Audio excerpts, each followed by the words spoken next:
Saglit lang. Ayan, so nag-ano na tayo, no? Umabot na yung 18 minutes. Okay? Kaya tanggalin na po natin yung ating molder. Ayan, no? Wow! Grabe. Kung nakikita ninyo, napakaganda talaga. Good quality. Kita, oh. Sa hugis pa lang, sa forma pa lang, kitang-kita na ninyo mga idol. Ako, para akong naiiyak dito. Ano ba yan? Grabe, di ba?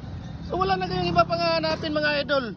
Nagde-deliver tayo Luzon, Visayas, Mindanao para po ito sa inyo. Pakiusap po sa inyo, paki-share yung video natin, paki-comment at like para mabasa natin kung saan aabot itong video natin.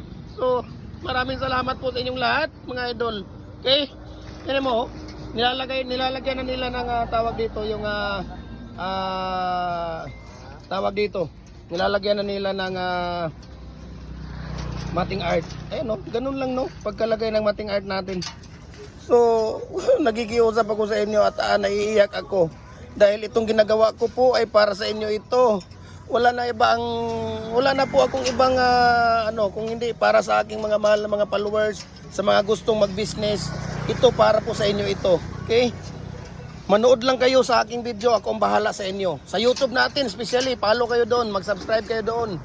Dahil nandoon lahat ang ating tips, ratio natin, mixture natin, lahat po na ating mga concrete products, nandoon po lahat mga idol. So please, paki-follow, paki-share, paki-comment para makita natin kung saan aabot itong video natin. Dahil sa ibang bansa, grabe, sobra. Grabe ang pagpapadala natin ng mga bricks molder doon, mga decorative, dahil gustong-gusto nila yung ating gawang Pinoy. Ganun talaga, no? Maraming salamat po. God bless ating lahat mga idol.